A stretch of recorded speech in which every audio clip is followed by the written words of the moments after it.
Hey everyone, welcome back to Switchcraft, and it's a great day to be a gamer. In the early 1990s, Nintendo could have rested on its laurels. They did single-handedly save the industry from the video game crash of the 1980s. But no, they weren't done revolutionizing the home entertainment market. Not by a long shot. Here are some things you probably didn't know about the Super Nintendo. The 16-bit video game era didn't really begin until Nintendo said so, and they said so in Japan on November 21st, 1990.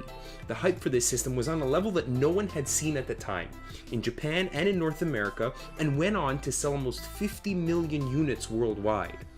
There's a very good chance that if you're watching this, that you're like me, and we both have a Super Nintendo, and have spent countless hours playing many of its hundreds of games.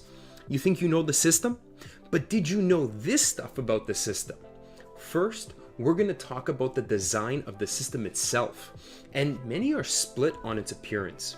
You probably know that there are two versions of the Super Nintendo, or Super Famicom as it's known in Japan. One version for Japan and Europe, and one version for North America. The Japanese and European version has softer edges.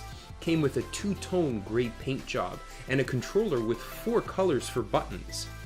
Many even in North America prefer this version, but in the early 1990s, Nintendo of America's Lance Barr disagreed. He thought that the original design was too soft and had no edge. Knowing that the Super Nintendo had the potential for modular add-on components, more about that later, and that it could potentially be stacked, the Super Famicom as it was known in Japan didn't look good when stacked, and even by itself it kinda had a bag of bread look. This led Nintendo to redesign the shell into what we know today. Much more angular and square, with purple sliding switches for both power and reset.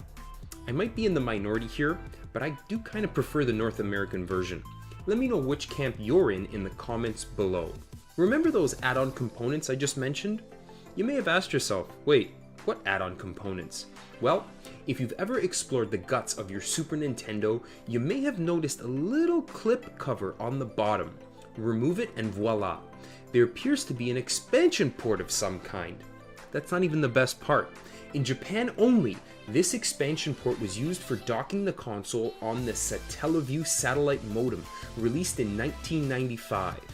What did it do? Well, it was used to receive signals from broadcasts from satellite TV station Wow Wow's satellite radio subsidiary St. Geiga.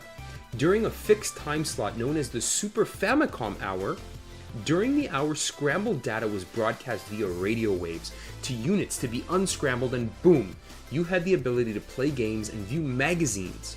Talk about Back to the Future. The crappy part was that when the broadcast ended, you lost all of your data. Needless to say, Nintendo's online service has not been revamped since.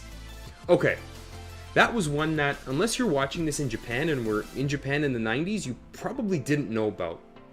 But what about one I know you're all familiar with? Your Super Nintendo turning yellow. Well, I have the explanation for you. Plastic comes in many forms and different recipes. The most commonly found type of plastic in old electronic hardware is called ABS, which is actually quite combustible. To avoid shipping a fire code violation around the globe, many manufacturers add bromine, a naturally brown liquid, to the mix, helping reduce how combustible it is. The problem is that bromine undergoes a chemical reaction when exposed to UV light, which is found in almost every light source, breaking the bonds formed during manufacturing. This sets bromine molecules free to search out oxygen. Mixing with oxygen in a process called oxidation, it is the culprit for your retro white and gray plastics slowly turning more and more yellow-brown. The fix? Mr. Clean Magic Erasers, sanding, or an 8-hour bath in a cocktail of household chemicals containing hydrogen peroxide. I'll link to that recipe below. Okay, enough about hardware, let's talk software. Love it or hate it, one of the games most closely associated with the Super Nintendo is Yoshi's Island. This game was almost rejected, and we have Donkey Kong Country to thank. When Shigeru Miyamoto pitched the game to Nintendo with its cartoon graphics and bright colors, it was rejected. They told him, go back and make something like the groundbreaking rare title Donkey Kong Country. So what did Miyamoto do? He made the visuals even more cartoony and even more colorful. He wanted it to look like something from a child's picture book, plucked right from the child's imagination. If at first you don't succeed, double down, dig in your feet, and do the same thing over and over again. Thank goodness he did, as this game went on to sell over 4 million units and was one of the best-selling titles on the system. But he could have at least used a different sound from Mario crying.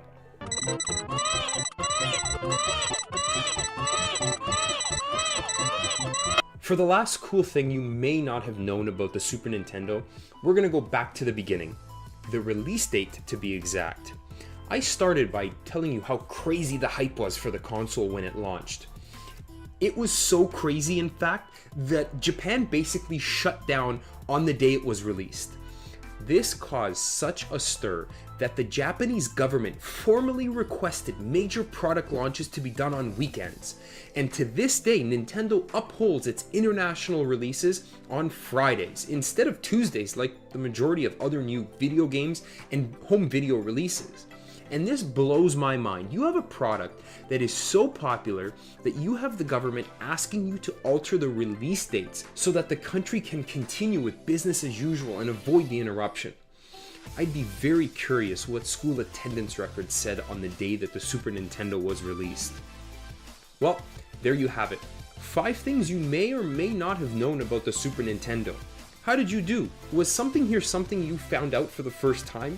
Let me know in the comments below, and I'll see you next time. It's a great day to be a gamer. Switchcraft out.